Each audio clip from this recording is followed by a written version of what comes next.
kembali bersama saya Dr. Maesa, dokter spesialis anak dari Rumah Sakit Mitra Idaman. Pada kesempatan ini saya akan menjelaskan flu Singapura. Seperti kita ketahui belakangan ini, terutama dalam beberapa bulan terakhir, penyakit flu Singapura atau penyakit kaki, tangan, dan mulut ini sering dijumpai terutama di Kota Banjar. Oleh sebab itu saya memilih materi ini untuk bisa diberikan pada seluruh orang tua pasien agar lebih mengenali apa itu flu Singapura.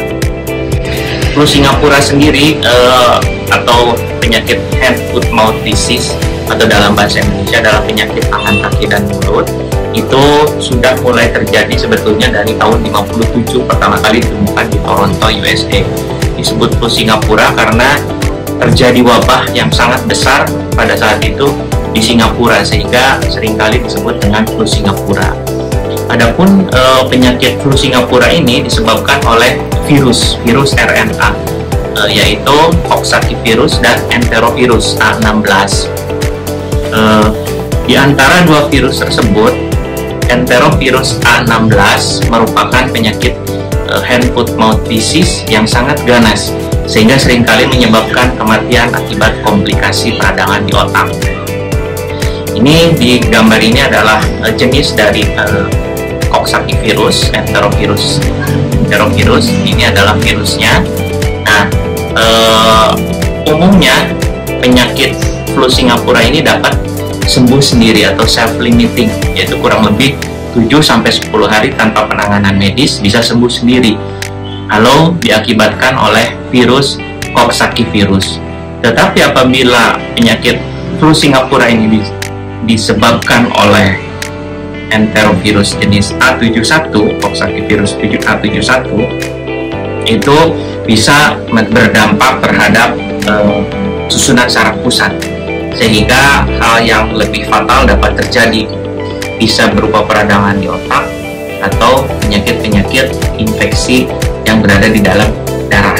Penyakit flu Singapura ini umumnya terjadi di lingkungan yang padat, biasanya menyerang anak-anak di bawah 10 tahun dan jarang menularkan terhadap orang dewasa, kecuali jenis virus enterovirus. Itu seringkali bisa menularkan kepada orang dewasa, sehingga kita tidak tahu apakah flu Singapura ini disebabkan oleh Coxsackie-virus yang lebih ringan atau enterovirus. Kita tidak bisa tahu.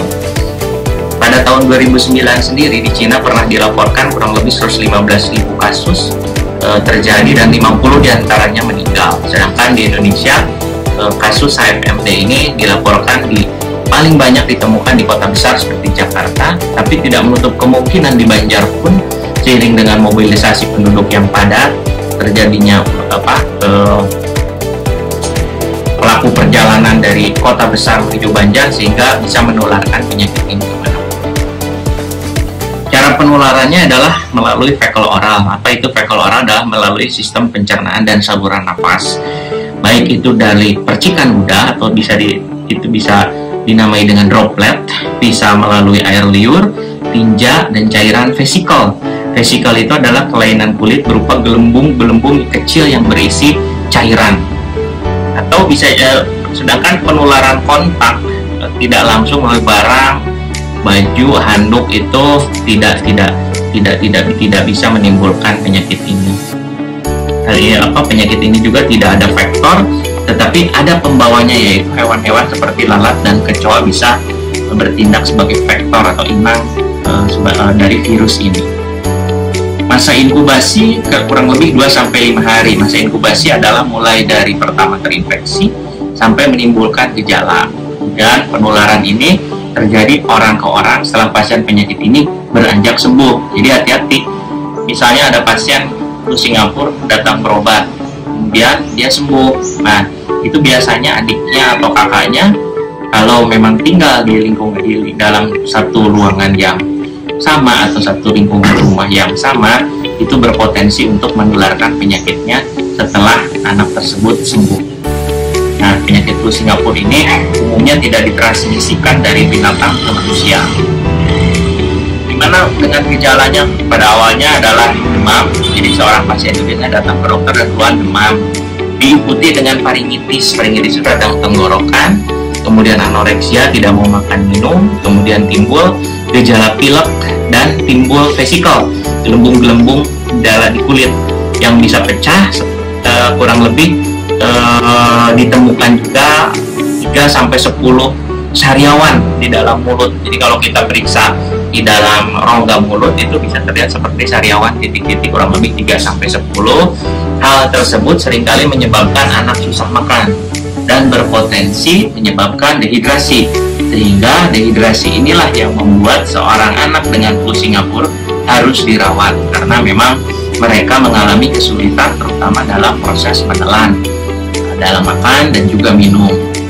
Bersamaan dengan gejala tersebut timbul juga ruam, melepuh kemerahan, kemudian sifatnya tidak gatal tetapi kadang-kadang ditemukan juga di bokong.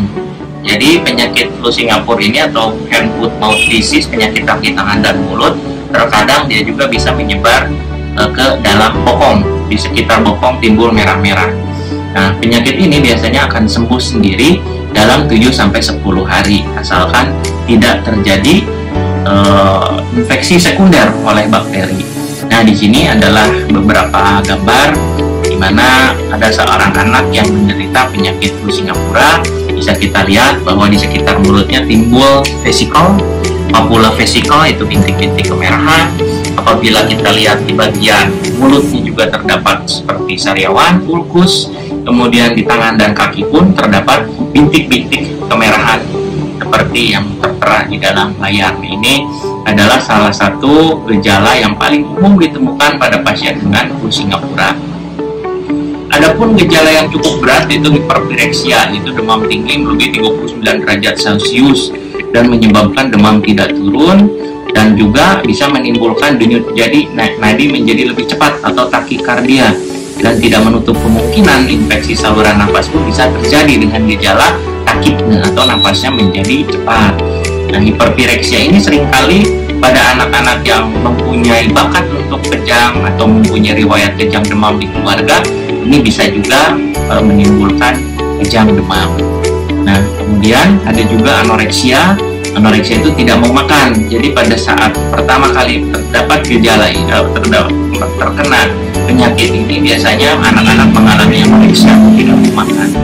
Bisa juga terjadi muntah, diare berulang, dan pada akhirnya terjadi dehidrasi, sehingga menyebabkan anak menjadi lemas dan mengantuk.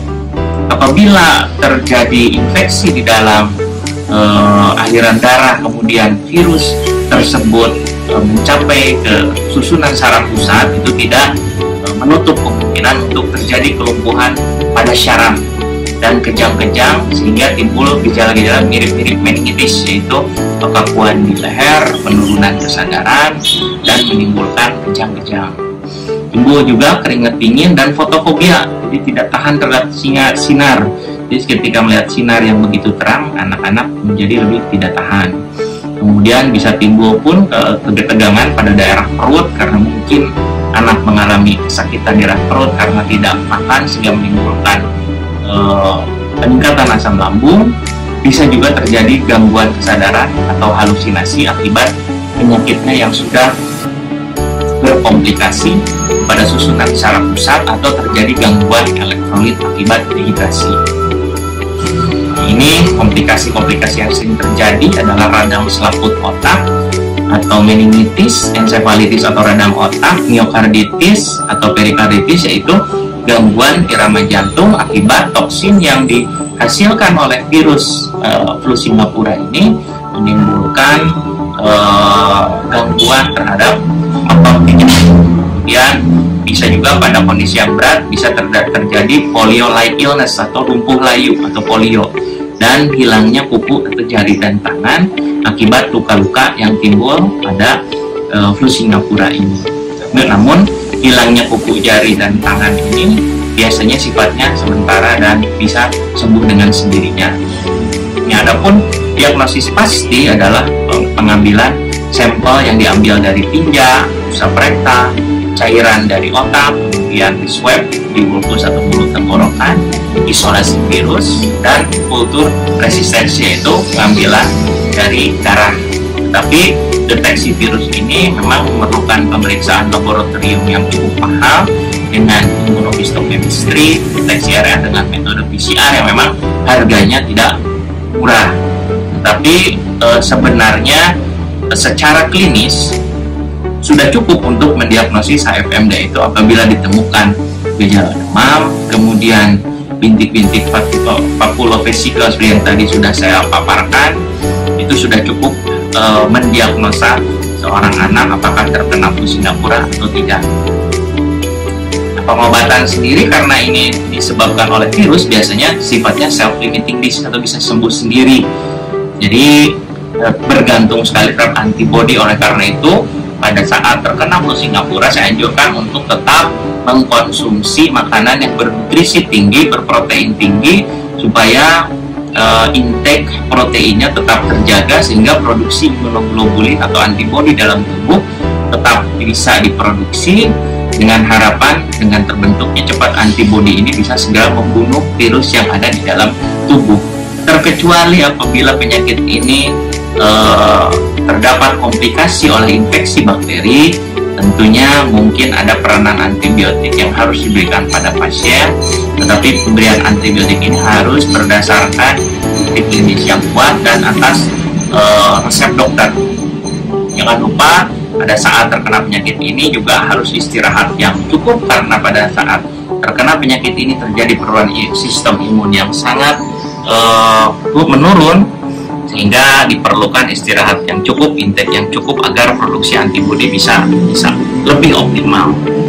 Pada beberapa center di kota besar, terutama pada penyakit flu Singapura yang berat, juga bisa diberikan antibodi atau IVIG. Kemudian pengobatan simptomatik yang lain, kita bisa memberikan antiseptik di daerah mulut, kemudian analgesik misalnya paracetamol apabila ditemukan demam atau sakit, kemudian cairan yang cukup untuk mengatasi dehidrasi, dan pengobatan suportif lainnya seperti pemberian gizi yang cukup.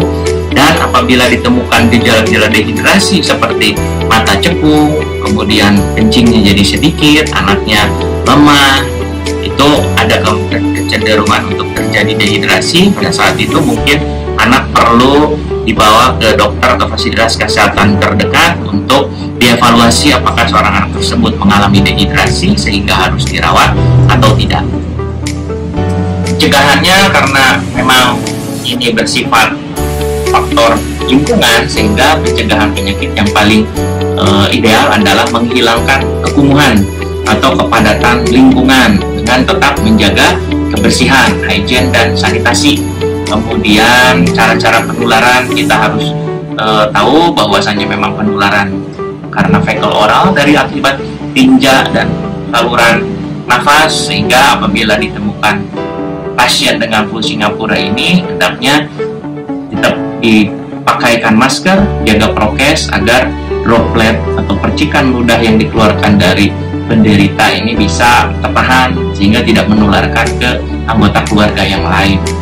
Kemudian jangan lupa menyiapkan sarana kesehatan tentang tata laksana penyakit flu Singapura ini, termasuk pelaksanaannya, dan memberikan penyuluhan tentang tanda-tanda dan gejala penyakit flu Singapura ini kepada masyarakat sekitar, terutama bagi dokter-dokter yang bekerja di pusat pelayanan primer atau puskesmas. Demikian yang bisa saya sampaikan mengenai penyakit flu Singapura ini. Mudah-mudahan bermanfaat. Saya doakan mudah-mudahan Anda sekeluarga selalu dalam lindungan Tuhan, diberikan kesehatan dan umur panjang. Terima kasih. Wabillahi taufik wal hidayah. Wassalamualaikum warahmatullahi wabarakatuh.